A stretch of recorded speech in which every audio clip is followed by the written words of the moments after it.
Good day, mga kayang master, eto na ang susunod na kabanata ni Mr. Daryl Darby pero bago ang lahat pa-like and share and subscribe ang ating channel, at pindutin ang notification bell para lagi kayong updated sa lahat ng kabanata, at eto na rin ang full chapter ni Mr. Daryl Darby kaya abang-abang na lang po sa iba pang mga kabanata. Marami pong salamat.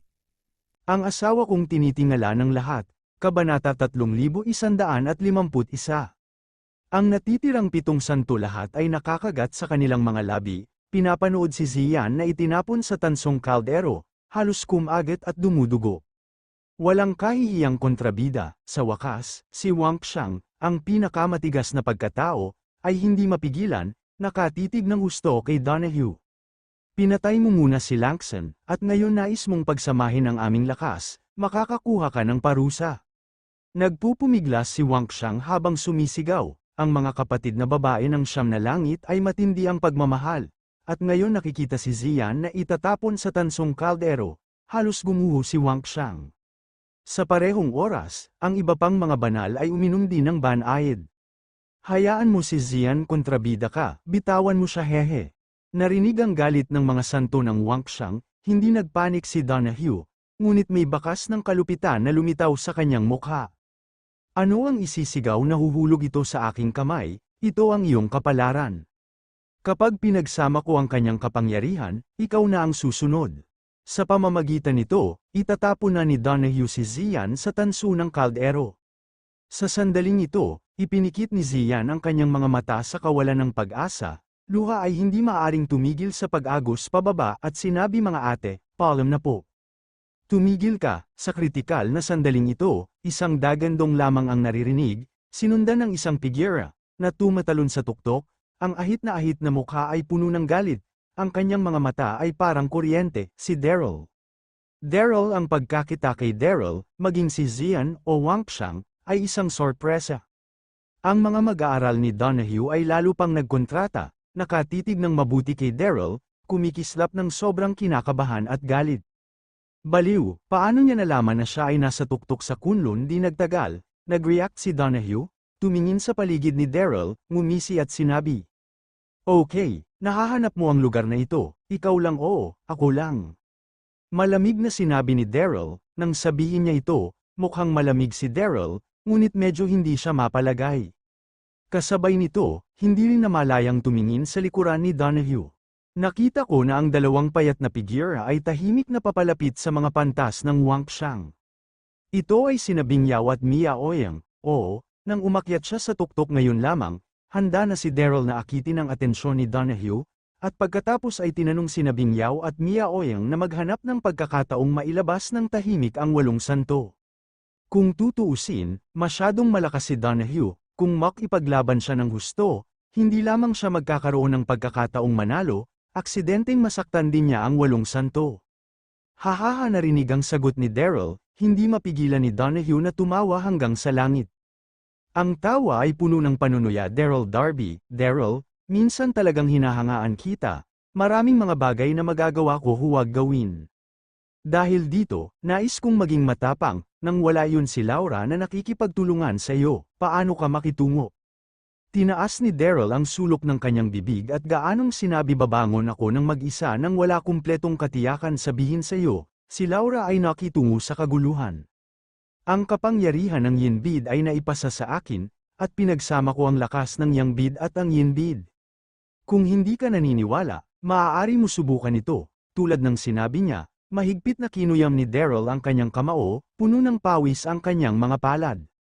Oh, takot ni Daryl kay Donahue, ang Chaos Yin Yang Pearl ay hindi maaaring mag-fuse sa isang tao. Natigilan sandali si Donahue, tiningnan ng mabuti si Daryl, lihim na nagulat. Pinagsama ni Daryl ang kapangyarihan ng Chaos Yin Yang Pearl. Paanong nangyari ito? Sa Longman Pass, matapos masugitan ni Daryl at Laura, sadyang pinag-aralan ni Donahue ang Chaos Yin Yang Bid. Ang dalawang kwintas na ito ay naisip bago ang kaguluhan ay binuksan ang mundo. Ang isang yin at yang ay maaari lamang umasa sa bawat isa. Imposibleng pagsamahin, pan-asan nang sumimangot lamang si Donahue at tuliro, may narinig siyang ingay mula sa likuran niya. Mabilis na lumingon si Donahue, at sa pagtingin na ito, biglang nagalit. Kabanata 3152. Ang mga kadena ng mga pantas sa Wangxiang na nakatali ng 5 mga bulaklak ay naalis na. Sa harap nila, tumayo ang 2 payat na figura. Ito ay sina Bingyao at Miaoyang. Galit ka. Nang makita ang eksenang ito, natigilan sandali si Donahue, at pagkatapos ay agad na masikip ang kanyang mga mata, at tumaas ang galit sa kanyang puso. Sa susunod na segundo, lumingon si Donahue at malamig na tumingin kay Daryl. Ang master ng marangal na makalangit na gate ay natuto talagang magsinungaling. Daryl, pwede mo ba akong laruin sa larong ito? Bahala na kayong tatlo, nais lamang isave ang syenting langit, masyado kang tumingin sa akin. Nang sinabi niya ito, mukhang mayabang si Duanyu, ngunit sasabihin kong pinagsasama ni Donahue ang kapangyarihan ni Pluto at mayroon ding mayabang na kapital. Donahue, pakiramdam ng galit ni Donahue, huminga ng malalim si Daryl at dahan-daang sinabi. Ang 9 na langit na mga banal na bagay sa kaligtasan ni Mainland, kailangan ko silang ilayo. Pinagsiksik ni Donahue ang kadena ng underworld na may isang mabangis na ekspresyon labis. Okay, tingnan mo kung paano mo ito may save, ngayon bibigyan kita ng pagkakataon, at magkatuloy kayong tatlo. Bumagsak ang boses, at sumisindak ang isang nakasisindak na hininga mula kay Donahue. Tumalon ka, nang makita ito, lihim na kumunat ang noo ni Daryl, at sabay tingin kay Bingyao at Miaoyang. Sa oras na ito, labis na nalulumbay si Yufeng, nais niyang akitin ang atensyon ni Donahue at hiniling kay Bingyao na umalis ng tahimik kasama ang 9 Heaven Saintess, ngunit hindi niya inaasahan na binitawan na lamang niya ang 9 Heaven Saintess. Nakita ni Daryl na ang kapangyarihan ng mga santo ng Wangxiang ay natatakan, at hindi sila naiiba sa mga ordinaryong tao, at hindi talaga makakatulong. Sa pag-iisip tungkol dito, hindi nag-atubiling si Daryl, at direktang ipinatawag si Fang Tian upang magpinta ng isang halberd. Kasama ni Bingyao, tumaas siya sa hangin at pinalibutan si Donahue. Mayroong 2 Daryl at Bingyao, ang isa ay ang tanyag na Elysium Gate Sect Master ng Mainland, ang isa ay ang Queen of Ming, at ang isa ay ang Diwata ng Ilusyon. Nakalagay ang mga ito sa mga ilog at lawa ng Mainland, at sila ay ang mga pag-iral na tinitingnan ng lahat. Sa oras na ito, nagsama sila upang sumabog, nakita ko si Kunlo na tumataas, ang hangin at mga ulap ay umikot, ang buong kalangitan ay napangit, at ang momentum ay kamangha-mangha.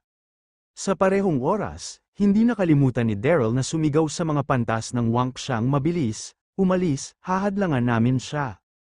Alam ni Daryl na sila ni Bingyao ay nakikipagtulungan, at hindi sila kinakailangang kalaban ni Donahue, ngunit ngayong umakyat na ito, anuman ang mangyari, dapat na wala sa panganib ang 9 Heaven Saintess. Narinig ito, ang mga santo ni Wangxiang ay tumingin sa bawat isa at malapit nang iwanan si Kunlun. Pumunta ka Donahue, na tawa-ligaw, ang kanyang mga mata na puno ng paghamak, sa palagay mo maaari silang pumunta. Ang boses ay nahulog, at ang bibig ni Donahue ay may isang salita sa kalagitnaan ng taon, at nakita niya ang isang itim na ambon na lumalabas ng ilang tungding. Sa loob lamang ng ilang segundo, ang buong Kunlun ay buong nabalot. Pakiramdam ang masamang espiritu sa itim na ambon, parehong sumimangot sina Daryl at Miaoyang, naramdaman lamang na mas bumibigat ang kanilang paghinga. Bilang Empress Bingyao, bagaman hindi siya natatakot sa mga itim na ulap na ito, ang kanyang magandang mukha ay naging solemn na. Puff, puff, at ang lalong nagalit kay Daryl ay matapos na malanghap ang itim na ambon, ang 8 santo ng Wangxiang ay nanginig, at lahat ay gumuho sa lupa, na parang nadala sila. Average na lakas, nagulat si Daryl, galit na galit, at balisa. Ano ang sitwasyon Bingyao? Dalawa, hindi ba nila sila tinulungan na matanggal ang mga ito at walang pinsala sa kanyang katawan? Paano pa nga wala siyang lakas na maglakad? Soul lock ang curse. Sa sandaling ito, nakasimangot si Bingyao at dahan-daang nagluwa ng ilang mga salita. Natigilan si Daryl, anong uri ng sumpa na nakakandado. Nakahinga ng maluwag si Bingyao, at dahan-daang sinabi. Ang sumpa na nakakandado ng kaluluwa ay katulad ng isang kontrata sa kaluluwa, at ang taong nasalanta ng kaluluwa ang lokang sumpa ay makokontrol ng caster, na labis na mapanira. Tumawa si Donahue at tumango kay Bingyao tulad ng inaasahan sa nakaraang henerasyon na si Ming Empress, nakita niya ito sa isang sulyap. Oo, ibibigay ko ang lahat ng 8 santo na ito, matapos ang spell ng nakakakulong na kaluluwa, basta isinasayaw ko ang spell, wala sa kanila ang makakapunta. Kabanata 3153, narinig ito, ganap na natigilan si Daryl. Sa hindi inaasahan, mayroon pa ring back player si Donahue, ano ang dapat kong gawin ngayon? Tagumpay hanggang sa kamatayan, nung si Daryl ay lihim na nababalisa, ang mga mata ni Donog ay pulang dugo, at humandal siya ng ligaw, at ang kadena ng underworld sa kanyang kamay ay itinapon tulad ng isang ahas na espiritu. Sa isang iglap, nakarinig ako ng hiyawan mula sa kadena ng underworld god, at kaagad pagkatapos nito, isang ilaw na kulay ng dugo ang sumabog, agad na bumabalot kina Daryl at Bing Yao. Wala sa tatlong Daryl ang may oras upang umiwas, at direktang sila ay tinangay ng gininto ang ilaw. Bang bang bang, sandali, sina Daryl at Bing Yao lahat ay nanginginig, at direkta silang hinayla at nahulog sa gilid ng tuktok. Nagpumiglas si Daryl na tumayo, ramdam na ramdam niya ang dugo sa kanyang katawan na umuurong, at kasabay nito ay nabigla siya sa kanyang puso. Hindi ba siya, sina Bing Yao, at Mia Ouyang ay nakakasama upang mapahinto ang paglipat ni Donahue? Ito ba ang kapangyarihan ni Pluto na kakakila? Hindi sinamantala ni Donahue ang momentum upang ituloy, ngunit malamig na sumulyap kay Daryl. Kita mo si Daryl, ang lakas mo ay hindi sulit banggitin sa harap ko. Nais mong iligtas ang mga tao nakakatawa. Ikaw sumimangot si Daryl, hindi masabi ang apoy, ngunit ang kanyang ekspresyon ay matatag pa rin. Narito ako ngayon, ayaw mo bang saktan ang 9 na araw na santo? Okay, may isang uri, si Donahue ay mukhang ganid at sumigaw dahil kailangan mong mamatay, ako ay ayon sa nais mo. Mula ngayon, nais kong tuluyan kang mawala sa mainland. Nang bumagsak ang boses, sumabog ang panloob na lakas ni Donahue, at isang nakakakilabot na aura ang tumalsik mula sa kanyang katawan. Sa isang iglap, ang nakapalibot na hangin ay tila natigil, at kaagad pagkatapos, ang tanikala ng underworld god sa kanyang kamay ay lumipad patungo kay Daryl. Kasabay nito, ang palakol na nagbubukas ng langit sa kanyang kamay ay nagniningning din ng nakasisilaw na ilaw. Hindi masyadong makapag-isip si Daryl, at mabilis na umiwas. Daryl, tutulungan kita. Sa oras na ito, sumigaw si Bing Yao, at tumayo ulit si Mia Ouyang at nilabanan si Donahue kasama si Daryl. Ang sumabog na lakas ng dalawang panig ay naging sanhi ng pag-ikot ng mga madilim na ulap at pagkulog at pagyanig, tulad ng pagtatapos ng mundo.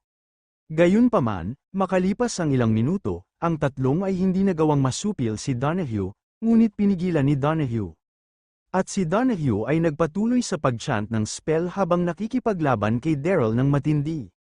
Siyempre, ang sinigaw ni Donahue sa oras na ito ay hindi ang Soul Locking Curse, ngunit ang pag-aktibo ng Soul Fusion Array. Sa sandaling ito, nakita ko ang makapal na nakapak na inskripsyon sa malaking kaldero ng tanso sa gitna ng pagbuo, na naglalabas ng isang mahina na berdeng ilaw, at pagkatapos, ang tansong kaldero ay umiikot ng mabilis. Sa panahon ng mabilis na pag-ikot, isang malakas na pagsipsip ang sumabog mula sa kaldero ng tanso, at pagkatapos, nakita ko ang 8 santo ng Wangxiang, isa-isang naparalisa doon, ang kanilang mga katawan ay nanginginig ng marahas, kasabay nito, ang lakas ng nalaglag na kaluluwa sa kanyang katawan ay baliw na sinipsip sa tansong kaldero. Hahaha, ipinagmamalaki ni Donahue, at nginisyan si Daryl. Kita mo si Daryl, kahit na magdala ka ng isang katulong upang gumawa ng gulo, hindi ito makakaapekto sa kaunting plano ko. Kahit na makipaglaban ako sa iyo, gugustuhin kong mahigop mo ang lakas ng nanganak na kaluluwa ng 9 na langit na batang babae sa pamamagitan ng nabuong kaluluwa. Hahaha. Hindi tumugon si Daryl, ngunit balisa siya. Anong gagawin? Ang piraso ng na ito ay nakapaglaban-laban sa kanyang sarili habang hinihigop ang kapangyarihan ng 9 na langit na Santo Maiden sa pamamagitan ng pormang nakakatunaw ng kaluluwa. Sina Bing Yao at Mia Ouyang ay tinadyakan din ang kanilang mga paa sa pagkabalisa. Daryl, sa susunod na segundo, itinuro ni Bing Yao si Daryl humingi ka ng tulong sa 9 Heaven Saints, at Mia Ouyang na haharapin ito. Sinabi niya, kinagat ni Bing Yao ang labi niya, iniiwasan ang Donahue gamit ang isang latigo, ang figure ay hindi sumulong at umatras, at si Donahue ay lumapit, at tinamaan ang kanyang puso. Kabanata 3154, nakipag-away sa akin nang makita ang pag-atake ni Bing Yao, hindi nagpanik si Donahue. Biniro, at binati siya ng palad. Bagaman si Bing Yao ay ang reyna ng Ming, hindi ito pinansin ni Donahue, at ang iba pang partido at siya mismo ay papalapit na, naghahanap lamang ng kamatayan. Whoosh, sa sandaling magkadikit ang mga palad ni Donahue at Bing Yao, mabilis na umatake si Mia Ouyang, kasama din ng isang palad. Hindi nag-isip ng sobra si Donahue, itinaas ang kanyang kaliwang kamay upang salubungin. Bangbang ang dalawang mapurol na panginginig, ang dalawang kamay ni Donahue, ayon sa pagkakasunod, ay sabay na naabot sina Bing Yao at Miao Ying, at nagtatrabaho silang dalawa sa kalagitnaan. Oo, si Bing Yao ay nakipag-eye contact kay Miao Ying ngayon pa lang, at ang tanging paraan upang hawakan si Donahue ay upang labanan siya sa loob. Ito nang makita ang eksenang ito, natigilan si Daryl. Haha, sa oras na ito, nag-react din si Donahue at nginisyan labanan mo ako sa palagay mo mananalo ka lalo ka lang talo. Ang boses ay bumagsak, at ang nakakakilabot na kapangyarihan ng Yin ay lumipas ng malayo. Sumabog ang mga kamay niya, nararamdaman ang isang malakas na puwersa na darating, sina Bing Yao at Mia Ouyang parehong mapatla, nanginginig ang kanilang mga katawan, ngunit kinalat pa rin nila ang kanilang mga ngipin upang labanan. Sa susunod na segundo, hinimok ni Bing Yao si Daryl, bilisan mo. Ang Nine Heaven Saintess ay hindi na makatiis sa pagsipsip ng tanso ng kaldero. Narinig ito, napangisi si Daryl at lumipad sa walong santo. Sa oras na ito, nakita ni Daryl na ang walong santo ay sobrang mapatla at ang sitwasyon ay mapanganib sa ilalim ng pagsipsip ng tansong kaldero. Maraming santo, ano ang dapat kong gawin? Mabilis na tanong ni Daryl, pawis na pawis. Sa sandaling ito, ang walong mga santo ay tumingin sa bawat isa. Ang kanilang mga ekspresyon ay medyo komplikado. Kaagad pagkatapos, si Wan Xiang ay bahagyang nagbuntong hininga at dahan-daang sinabi. Huli na Daryl, ikaw at ang iyong mga kaibigan ay umalis, iwan mo kaming mag-isa. Ang piraso ng balahibo na ito ay masyadong malakas, at ang tatlong Daryl ay hindi talaga kalaban. Higit sa lahat, dahil sa pagkamatay ni Lan Xin, hindi maintindihan ng kanyang kapatid na babae si Daryl, at hindi na niya ito mapagsapalaran para sa walong kapatid niyang babae. Hindi, nag-alala bigla si Daryl, hindi kita papayag na maaksidente. Mabilis na sabihin sa akin kung paano ititigil ang tanso na kaldero. Nakikita ang ekspresyon ni Daryl, ang mga pantas ng Wang Xiang ay hindi maipaliliwanag at nagkakasala. Ang Daryl na ito ay totoong lalaki, ngunit sayang na palagi niya itong hindi naintindihan dati. Sa wakas, huminga ng malalim si Wan Xiang at marahang sinabi kay Daryl kapag binuksan ang pagkakabuo ng kaluluwa, hindi ito maaring tumigil, maliban kung mayroon kang paraan upang makabuo ng isang hadlang sa paligid namin upang maputol ang tanso ng kaldero. Sumipsip ng lakas ano hindi maaaring ihinto, narinig ito, sumimangot si Daryl, nag-init ang kanyang puso, at agad na tumigil sa pag-aalangan, at direktang hinimok si Bai Lian Lengwo na mag-deploy ng protection na pelikula sa paligid ng walong santo. Sa sandaling nabuo ang protection na pelikula, agad nitong pinrotektahan ang walong santo at hinaranggan ang pagsipsip ng cauldron ng tanso. Ito ay isang tagumpay, nang makita ang eksenang ito, tuwang-tuwa si Wang Xiang, ngunit nang makita ang mukha ni Daryl, lahat sila ay nag-alala. Nakita kong namumutla ang mukha ni Daryl, at nanatili ang malamig na pawis sa noo niya. Ang pumutok na lakas ng formasyong nakakatunaw ng kaluluwa ay napakalakas na hindi mailarawan nito. Mapapanatili lamang ni Daryl na ligtas ang walong santo sa pamamagitan ng patuloy na pag-uudyok sa puting lotus na malamig na apoy at patuloy na pagpapalakas ng lakas ng proteksyon na pelikula. Gayunpaman, ang patuloy na paghihimok ng malamig na apoy ni Bai Lian ay kumakain ng maraming panloob na lakas. Wala pang isang minuto, halos hindi na ito hawakan ni Daryl, ang kanyang mga binti ay tuwid at malambot. Sa kalagitnaan, nakikipaglaban pa rin sina Bing Yao at Mia Ouyang kay Donahue. Ang buong sitwasyon ay tila nagyelo, ngunit napaka hindi kanais-nais para kay Daryl. Kabanata 3155, ngunit sa sandaling ito, isang malakas na hininga ang nagmula sa ilalim ng tuktok, isang maalab na pulang figure ang lumipad hanggang sa tuktok, magandang mukha, may lamig ang mayabang at sexing katawan ay napuno ng isang hininga ng takot. Si Yan Hong yan, pakiramdam ang hininga ni Yan Hong, maging si Donahue o ang walong santo, palihim silang nagulat. Lalo pang nagbago ang ekspresyon ni Daryl, nandito rin si Yan Hong, at ang sitwasyon ay mas mahirap kontrolin.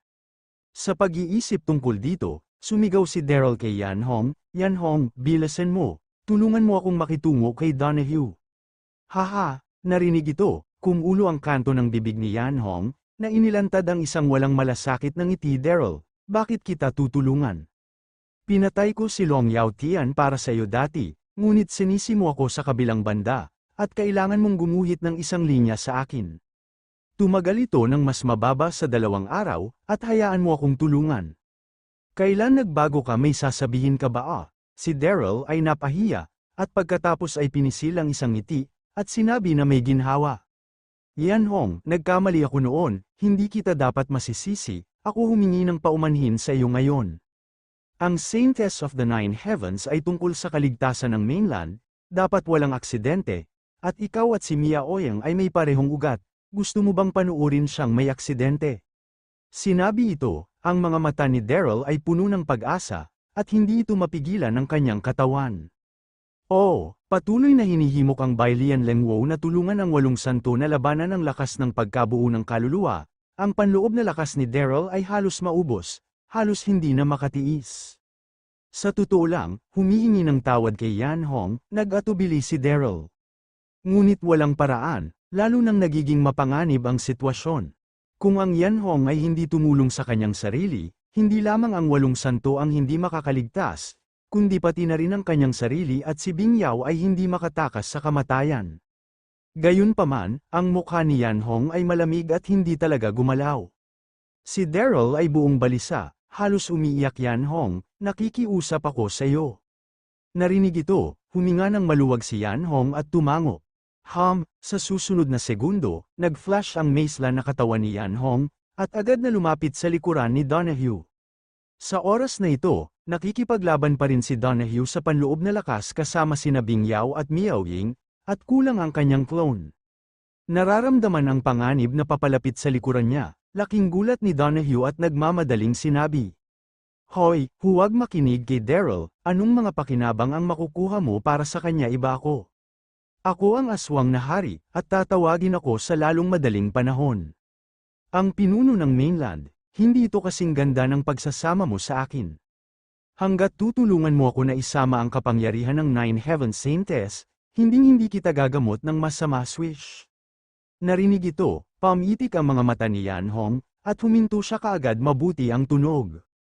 Nakita ito, ang mukha ng hangin sa bundok ay nagbago, at mabilis na sumigaw. Yan Hong, huwag kang maniwala sa kanya, ang taong ito ay tuso na multiport, simpleng hindi ka panipaniwala, ngayon tinulungan mo siya, tumalikod siya at makitungo sa iyo bukas.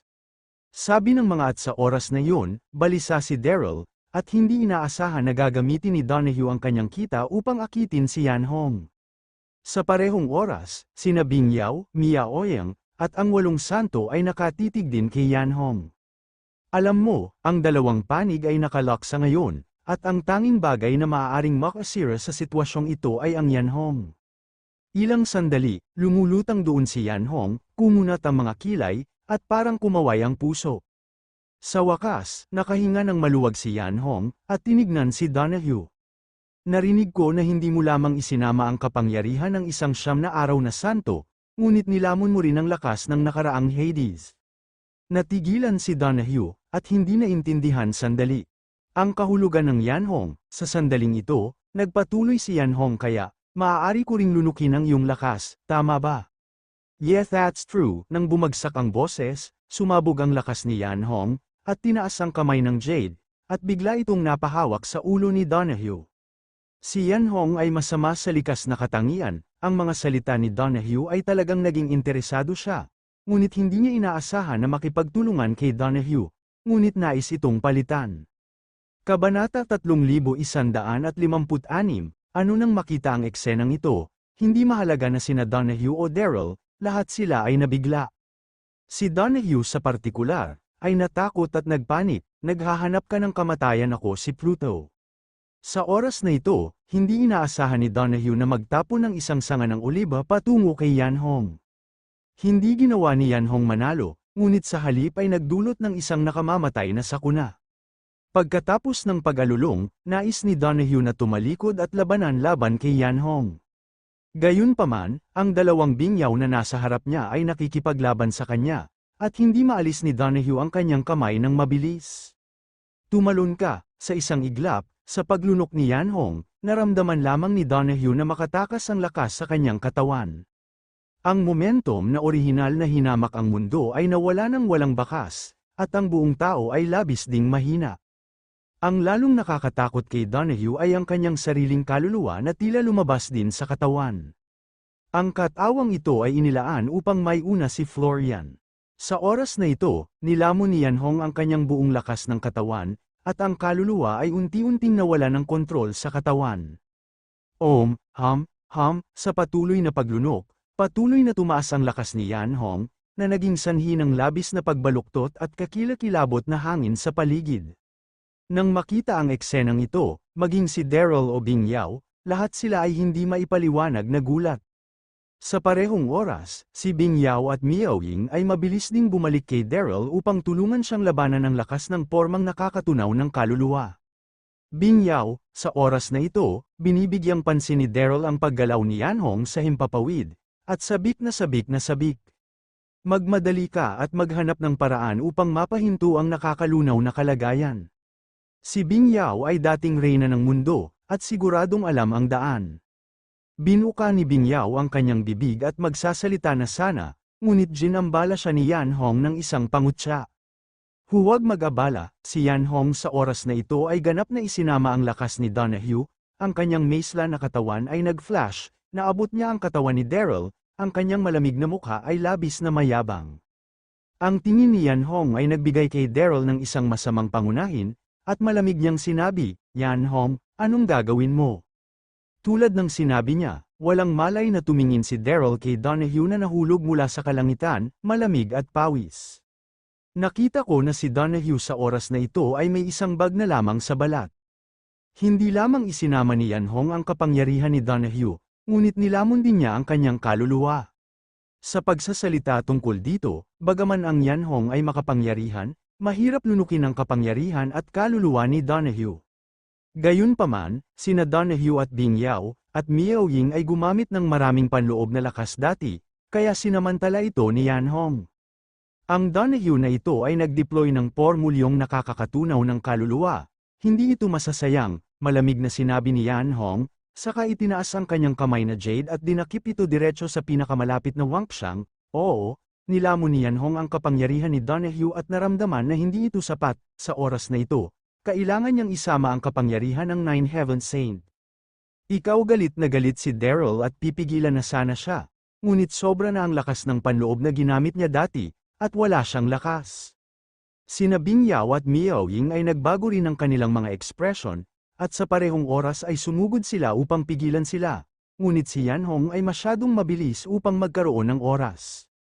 Boom, nang makita na maunawaan ni Yan Hong ang mahika na insenso, biglang, ang malaking kaldero ng tanso ay sumabog sa pagsasama-sama ng kaluluwa, at ang kakilakilabot na dagendong ay sanhi ng napuno ng alikabok at usok ang buong Kunlun gumulong ang langit at kumislap ang kidlat.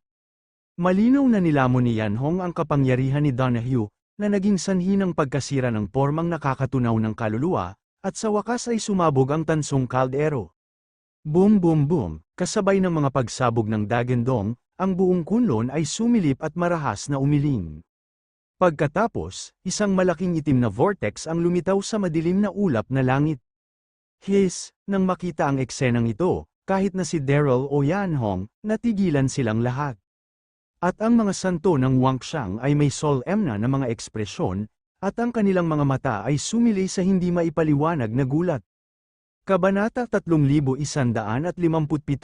Ano ang nangyari sa susunod na segundo? Si Wan Xiang ang unang nagreaksyon, at sinigawan si Daryl. Mabilis, iwanan ang rurok na kunlun, ito ang Chaos Vortex. Chaos Vortex, narinig ito, si Daryl ay mukhang maulap at tiniis na gulat. Anong magulong puyo? Mabilis na sinabi ni Wan Xiang. Ang magulong vortex ay isang espesyal na pagkakaroon na maaaring lunukin ang lahat. Kapag hininga ito ay magpakailanman, hindi na makabalik. Narinig ito, ang ekspresyon ni Daryl ay nagbago, At isang pang-agham na term na natutunan noong bata pa siya sa paaralan ay lumitaw din sa kanyang isipan, ang itim na butas na cosmic. Maaaring ang magulong vortex na ito ay isang cosmic black hole. Paano ito magaganap sa Kunlun? Sa oras na ito, hindi alam ni Daryl na si Kunlun ay ganap na Nine Heavens Saintess, sa pasukan ng Heavenly Spirit Realm. In-deploy ni Donahue ang pormang nakakatunaw ng kaluluwa dito, ngunit ginambala ni Yan Hong sa kalagitnaan, na naging sanhi ng pagsabog ng formation at pagkatapos ay nagpapalitaw ng aura ng langit at lupa. Ganap na gumuho, sa kasong ito, lumitaw ang magulong vortex. Boom, nang si Daryl ay takot at hindi sigurado, biglang inisya ni Yan Hong, sinampal ng palad ang likod ni Daryl, at narinig ang paghilik ni Daryl, ang buong tao ay direktang nagulat at lumipad palabas, at ang direksyon ng paglipad ay ang magulong vortex. Binalak ni Yan Hong na hayaan si Daryl na lunukin ng chaos vortex, upang wala siyang mga problema sa hinaharap. Natakot at nagalit si Daryl, ngunit mabilis din ang reaksyon, at hinawakan niya ng mahigpit ang sulok ng palda ni Yan Hong. Sa oras na ito, ang magulong vortex ay mabilis na lumingon, at isang nakasisilaw na ilaw ang sumabog, na sumakip kay Daryl at Yan Hong. Sa nakasisilaw na ilaw na ito, mayroong isang nakakatakot na pagsipsip. Hayaan mo, sigaw ni Yan Hong, hindi niya inaasahan na agawin ni Daryl ang sulok ng kanyang palda sa isang kritikal na sandali. Nang bumagsak ang boses, sinampal ni Yan Hong ang balikat ni Daryl ng isa pang palad. Narinig niya ang paghilik ni Daryl, at isang buhangin ng dugo ang lumabas, ngunit dumaikit pa rin ang kanyang mga kamay sa mga sulok ng palda at hindi bumitaw. Sa oras na ito, si Daryl, sa kanyang galit, handa nang mamatay kasama si Yan Hong. Kung nais mong lunukin ako ng puyo ng gulo, hindi ako mabubuhay, at ayaw mong mabuhay ito ng maayos. Daryl, nang makita ang eksenang ito, sina Bing Yao at Mia Ouyang, pati na rin ang 8 santo, lahat ay nagbago ng mukha at bulalas. Whoosh, kagad pagkatapos, kinagat ni Mia Ouyang ang labi, nang walang pag-aalangan, lumipad at yamakap kay Daryl. Mia Ouyang, anong ginagawa mo na pailing ang puso ni Daryl, at hindi niya mapigil ang tanungin si Mia Ouyang. Nang sabihin ito, ang mga kamay ni Daryl ay nakahawak sa mga sulok ng palda ni Yan Hong. Daryl, tapos ka na, asawa mo ako. Mahigpit na kinagat ng labi ni Mia Ouyang, ang kanyang magandang mukha ay matindi. Bago sa masyadong ilusyon na lupain, umamin ka, kaya tayo ay pinanganak ng sama-sama. Mamatay magkasama, si Mia Ouyang at ang Yan Hong ay parehong mga fairy sa ilusyon, ngunit ang kanilang mga personalidad ay nasa dalawang sukdulan. Mabait at dedikado si Mia Ouyang, hinanap niya si Daryl, at nang makita na si Daryl ay mahihigop na sa chaos vortex, tiyak na mamamatay siya, at hindi siya mabubuhay ng mag-isa. Narinig ito, hinawakan si Daryl na hindi masabi, Mia Ouyang, bakit ang baon mo Sa sandaling ito, ang pagsipsip na sumabog sa magulong vortex ay naging mas malakas at mas malakas. Ganap na nilamon ang tatlong sina Daryl, Yan Hong at Mia Ouyang, at nawala ang figura. Daryl, nang makita ang eksenang ito, maging si Bing Yao o ang 8 santo, lahat sila ay lumuha ng malungkot sila. Kabanata 3158, Bazang iyon ay, sa oras na ito, ang marahas na panginginig na sanhi ng magulong vortex ay lumalaki at lumalaki, at ang buong Kunlun ay nanginginig sa lahat ng oras, na parang malapit na itong gumuho anumang oras. Maraming santo, kinagat ni Bing Yao ang kanyang labi at nag-aalalang sinabi. Mabilis, umalis tayo dito, kung hindi man, malalamon tayo ng puyo ng gulo gayunpaman, ang 8 mga santo ay nalubog pa rin sa kalungkutan. Bilang kung hindi narinig, dahil sa pagkamatay ni Saint Langston, sinubukan nila ang lahat ng paraan upang patayin si Daryl. Ngunit sa wakas ay nalaman na si Daryl ay naka-frame.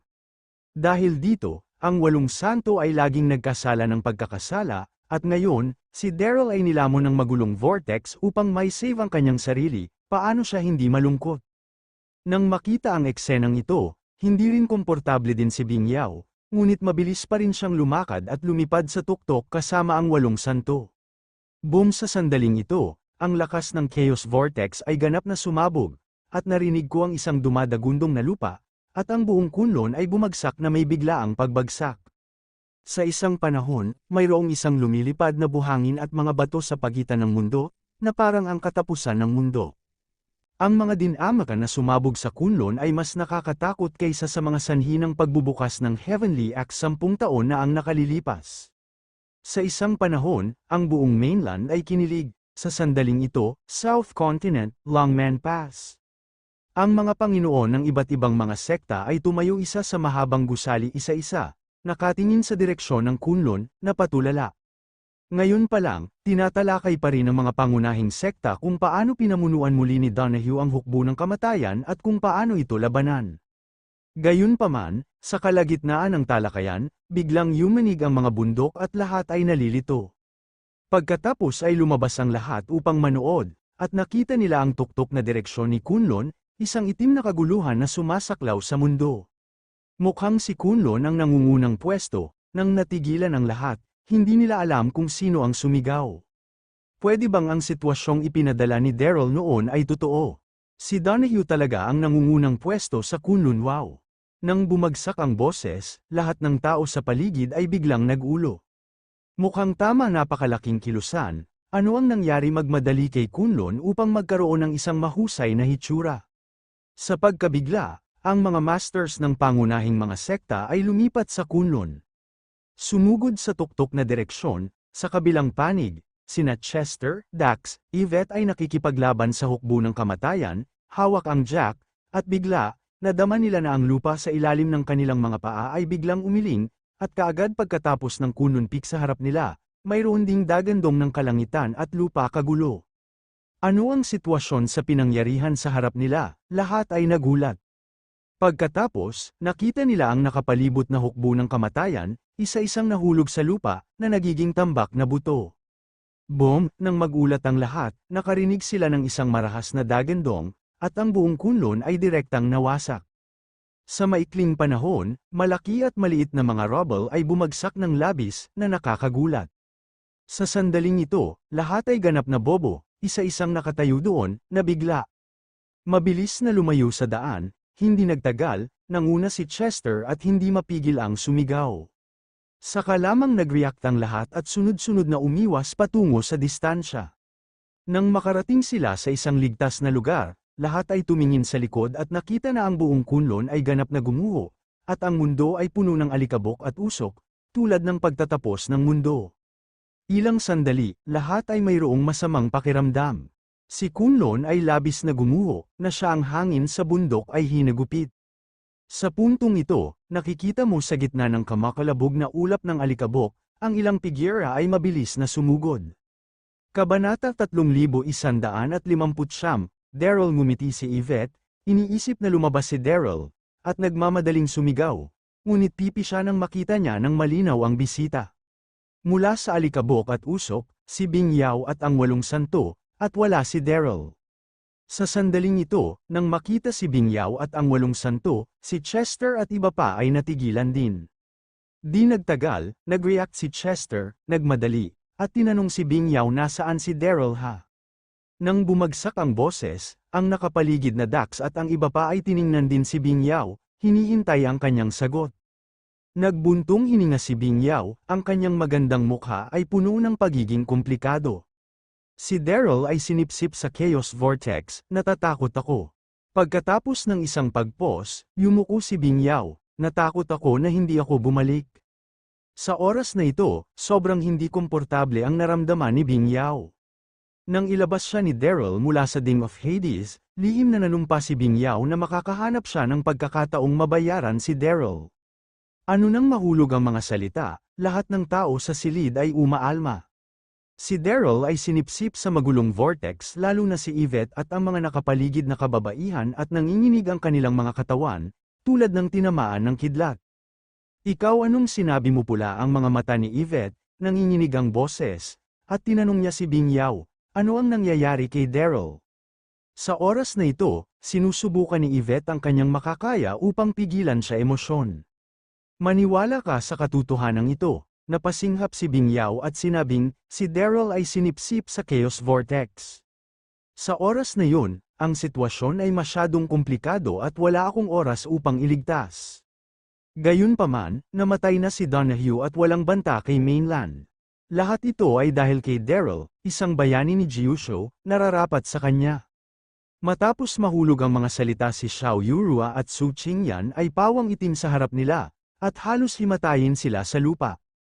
Imposible, sa sandaling ito, hindi na mapigilan ni Yvette ang damdamin, nakatingin sa maalikabok, sumigaw.